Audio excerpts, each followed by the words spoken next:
Hola a todos, sean bienvenidos de vuelta a Solo un Crítico. El día de hoy vamos a hablar sobre la Revolución Mexicana, un conflicto que marcó a México. La Revolución Mexicana fue un conflicto armado que se inició en México el 20 de noviembre de 1910.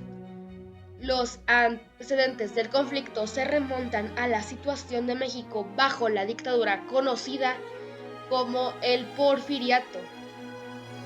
Porfirio Díaz ejerció el poder en el país de manera dictatorial desde 1876 hasta 1911.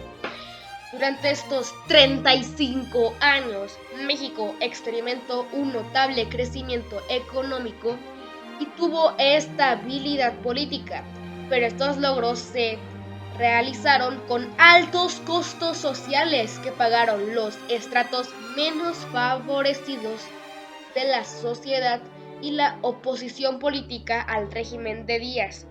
Durante la primera década del siglo XX estallaron varias crisis en diversas esferas de la vida nacional que reflejaban el creciente descontento de algunos sectores con el porfiriato.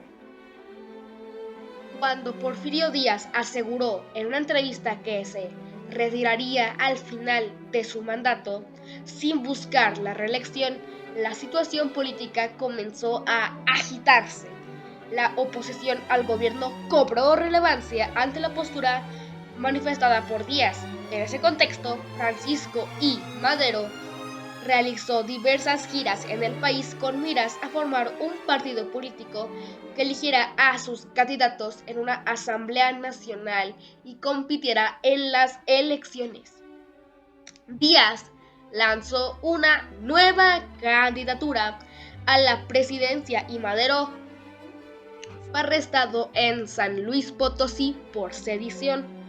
Durante su estancia en la cárcel, se llevaron a cabo las elecciones que dieron el triunfo a Díaz. En 1911 se realizaron nuevas elecciones en las cuales resultó electo Madero. Desde el comienzo de su mandato tuvo diferencias con otros líderes revolucionarios que provocaron el levantamiento de Emiliano Zapata y Pascual Orozco contra el gobierno maderista. En 1913, un movimiento contrarrevolucionario encabezado por Félix Díaz, Bernardo Reyes y Victoriano Huerta dio un golpe de estado.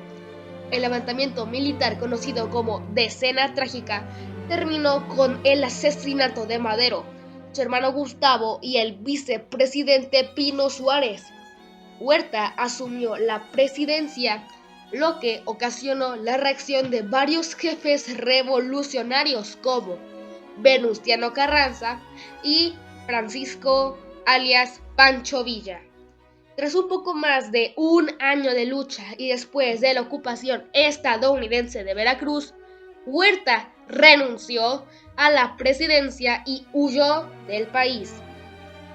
A partir de este suceso se profundizaron las diferencias entre las facciones que habían luchado contra Huerta, lo que desencadenó nuevos conflictos. Carranza, jefe de la revolución, de acuerdo con el Plan de Guadalupe, convocó a todas las fuerzas a la convención de Aguascalientes para nombrar un líder único. En esta reunión, Eulalio Gutiérrez fue designado como presidente del país. Pero las hostilidades se reiniciaron cuando Carranza desconoció el acuerdo. Después de derrotar a la convención, los constitucionalistas pudieron iniciar trabajos para la redacción de una nueva constitución y llevar a Carranza a la presidencia en 1917. La lucha entre facciones estaba lejos de concluir. En el reacomodo de las fuerzas fueron asesinados los principales jefes revolucionarios como Emiliano Zapata en 1919, Venustiano Carranza en 1920, Francisco Villa en 1923 y Álvaro Obregón, asesinado en 1928. Se acepta, generalmente, que el conflicto terminó en 1920, después de que Álvaro Obregón asumiera la presidencia el 1 de diciembre de 1920. Actualmente no existe un consenso sobre cuándo terminó el proceso revolucionario.